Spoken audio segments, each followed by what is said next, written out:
on the bubble presented by Payday. Not the roster bubble per se here, but the starting week 1 bubble in Miami. Getting a look at what Ryan Fitzpatrick and Josh Rosen have done at QB. Obviously, Rosen with a little bit larger sample size here, put up more yards, did throw the only interception out of these two quarterbacks. I think maybe coming off his best performance of the preseason against the Jaguars, even though it did come kind of late here. So, has Rosen, Steve Wyche, done enough to secure the week 1 starting gig for the Dolphins? To me, the fact that he can walk on the field is enough. I mean, look, you traded for this guy. He's a former first-round draft pick. Find out if he can play. Yeah. Okay, if he can't play, then you start go ahead and preparing to have Tua Tagovailoa as your quarterback next year. But find out if he can play. Ryan Fitzpatrick, we know what he is, right? He's going to get you off to what, a 3-2 start maybe?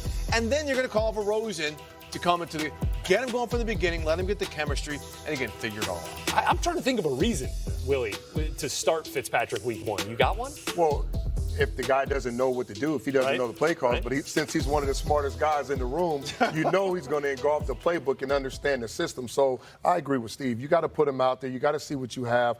And I know you're rebuilding. I know you're still trying to build a team, so it's not going to be picture perfect. But at the same time, you need to know if next year you got to make a move for a quarterback or if this is going to be your guy going forward. Absolutely. This is simple for me. I mean, Ryan Fitzpatrick is not the future. Josh Rosen could possibly be the future. You traded for him, put him out there, let him go play, let him get comfortable with the guys. And then if he goes out there and he has a very good year, now you can bring in some pieces to build around him if that's your guy and build a system around him. Ryan Fitzpatrick is just a guy right now, like Steve said, he'll go out there and win you a couple games, but he's not a guy you want there for 5-6 years. Josh Rosen could possibly be one of those guys. He was a top 10 pick. So if he goes out there and balls, then you can build around him, get him comfortable in the system, and you possibly got a quarterback that you traded for a 3rd-round pick, I think, a top 10 quarterback that can go out there and make plays. And you eliminate the distraction. Now, we're not talking about a quarterback competition now. We're moving on. Yeah. Right. If you're B-Flow, the head coach, with the Miami Dolphins. Well, and it does seem odd that it sounds like Rosen could start this preseason finale for the Dolphins here in this 4th week, which would be